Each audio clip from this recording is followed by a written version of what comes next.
It's 2 a.m. You should be asleep. You know you should be asleep. But your brain has other plans. It's replaying that conversation from Tuesday, the one where you said that thing, and now you're wondering if it came out wrong, if they took it badly, if they're lying there right now, thinking less of you. Or maybe it's not a conversation, maybe it's tomorrow's meeting, or a decision you made 6 months ago, or something you can't even name, just this low-level hum of what if that won't let you rest. You're exhausted. But no matter how tired your body is, your mind just won't stop. It demands immense mental energy, leaving you completely exhausted, but gives you zero real solutions in return. If that's you, welcome. I'm Nadia, and this is Overthinker's Reset, a channel for people who look fine on paper but whose brains run at full volume all the time. Today we're tackling the question I get asked more than anything else. Why can't I turn my brain off? The short answer is, your brain isn't trying to torture you, it actually thinks it's helping. It treats a slightly awkward conversation the same way it treats a physical threat, by desperately trying to engage in problem solving to keep you safe. Psychologists break this down into two camps. Rumination is when your mind gets stuck replaying the past. Worry is when your mind gets stuck predicting the future. But the mechanism is exactly the same. It's like having a browser tab open that you can't close. The page just keeps loading. The cruelest part is that your brain actually tricks you into thinking this loop is productive. It gives you the illusion that if you just chew on the issue long enough, you'll finally figure it out. But real problem solving moves forward. You consider options, make a decision, and move on. Overthinking just goes in circles. But here is what you need to know. This is not a character flaw.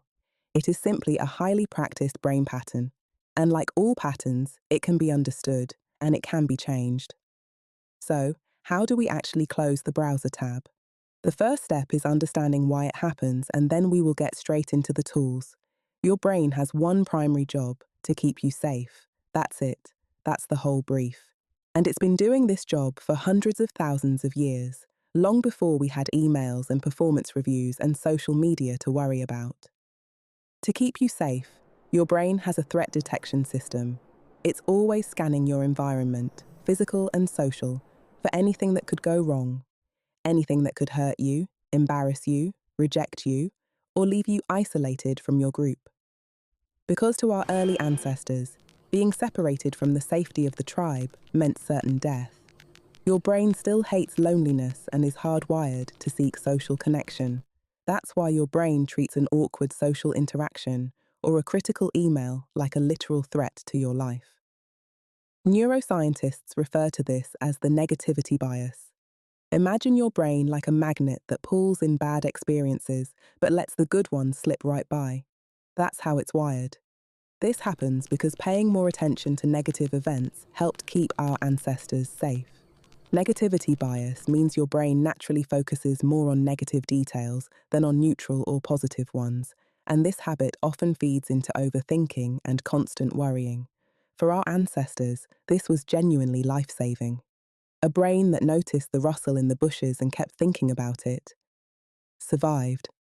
A brain that forgot the threat and moved on sometimes didn't survive. Your brain would much rather be wrong 100 times and panic over a shadow than be wrong once and get eaten by a predator. It is designed to constantly give you false alarms just to be safe. So, your overthinking brain? It's actually doing exactly what a brain is designed to do. It's just doing it in a world where the threats are meetings and text messages, not predators in the wild. Here's where it gets more personal, though. For many overthinkers, the pattern isn't just evolutionary, it's also learned. If you grew up in an environment where you needed to stay one step ahead, where things were unpredictable, or where mistakes had real consequences, your brain learned that thinking more equals staying safe. Being able to anticipate danger and understand your own vulnerability was critical to your emotional or even physical survival. It worked then. It served a purpose then. It's just that the pattern didn't switch off when the environment changed. And this is not necessarily specific to just childhood experiences. It can start from high stress, volatile or toxic situations in adulthood too. This isn't about blame. It's about understanding why your particular brain learned to run this way so you can start to teach it something new. Let me give you a very simple picture of what's actually happening neurologically. When your threat detection system fires, your brain's amygdala, which you can think of as the alarm system, sends a signal to the rest of your brain. Danger. Pay attention. Don't stop thinking about this. The tricky part is that your amygdala is incredibly fast, but it isn't very smart. It doesn't use logic or language. It just acts. It hits the panic button fractions of a second before the thinking part of your brain even knows what's happening. The thinking part of your brain, the prefrontal cortex, the bit that plans, reasons, and problem solves, is supposed to step in and assess whether the threat is real. And usually, it does. But when you're stressed, tired, or already anxious, the communication between these two systems gets disrupted. Our prefrontal cortex, the logical part, requires a massive amount of energy to run. When you are physically exhausted, emotionally drained, or highly stressed, that logical center simply runs out of fuel. The alarm stays on. And because the alarm stays on, your brain keeps feeding you the same worry thoughts. Because from the brain's perspective, you haven't resolved the threat yet. This is why overthinking gets worse when you're exhausted, and why the just don't think about it approach never works. In psychology, this is known as the paradox of thought suppression. If I tell you, don't think about a white bear, what is the only thing you can think of? A white bear. When you desperately try to push a worry away, you are accidentally sending a message to your amygdala that the thought itself is dangerous, which just makes the alarm ring louder. You can't override an active alarm system by telling it to be quiet. What you can do is work with it. Give it something that actually tells the nervous system the threat has passed. Which brings us to the practical part. Tool 1. Name it to tame it. Let's start with the simplest tool. I call it Name It to Tame It, and it works directly with how your brain is wired. When you catch yourself in a rumination spiral, try naming exactly what's happening. Say it out loud or write it down. My brain is ruminating again. It's trying to solve something it can't solve right now. Why does this work? Research shows that affect labeling, actually putting words to your experience, reduces the intensity of your amygdala's alarm response. You aren't fighting the thought. You aren't suppressing it. You are simply shifting from being inside the experience to observing it from the outside.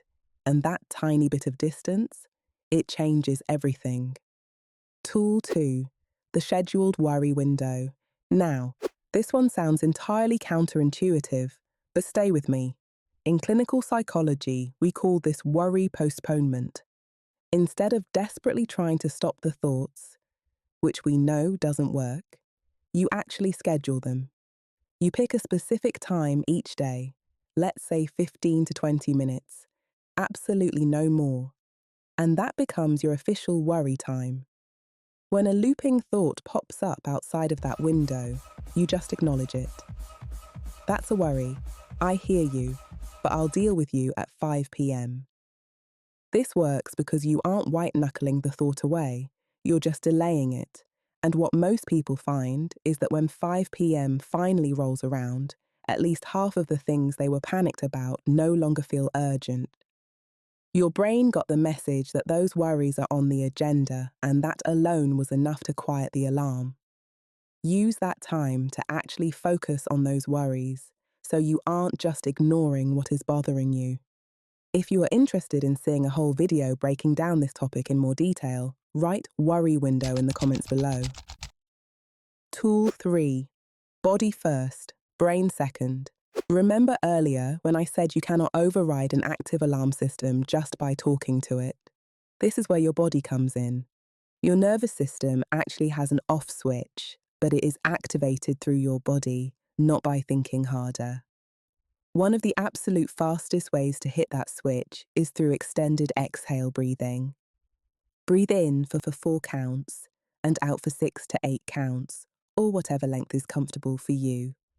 The longer exhalation directly stimulates your vagus nerve and activates your parasympathetic nervous system. That's your rest and digest system. It literally sends a physical signal to your brain that the danger has passed. Even just 3 to 5 breaths like this can start to turn the alarm down. It won't fix the core problem, but it makes every other tool on this list much more accessible. Tool 4. The Is This Solvable? Check. Finally, a quick triage question for the exact moment you catch yourself in a spiral. Ask yourself, is this thought about something I can actually do something about right now? If the answer is yes, write down the very next step, put it somewhere you will see it, and let the thought go. It has a home now.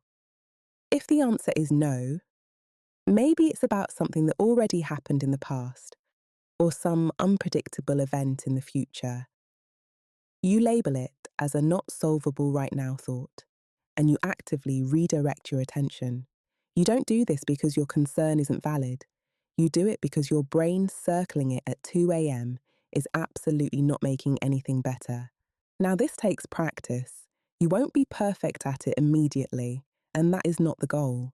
The goal is simply to get a little bit better at noticing the loop before you've been trapped in it for 40 minutes. You can also combine this with tool 2 and save those unsolvable thoughts for your worry window. So let's bring this together. You can't turn your brain off because your brain believes it's doing something useful. It's trying to keep you safe from embarrassment, from failure, from being caught off guard. It learned this. It's been practicing for years. Because of neuroplasticity, your brain has literally wired itself to overthink. But here is the best news. If a pattern can be learned, it can be unlearned. You're not broken. You're just running a very well-practiced pattern that's costing you more than it's giving you. The tools I've shared today, they're not a cure, but they are the beginning of the conversation you can have with your own brain. It is the start of realizing that your thoughts are just mental events and best guesses, not absolute facts.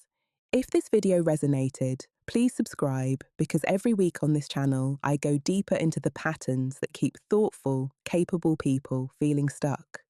Overthinking, the inner critic, the utter exhaustion of low self-esteem, the paralysis of decision fatigue and burnout. We cover all of it here, in plain language, with tools you can actually use. I'll see you next week.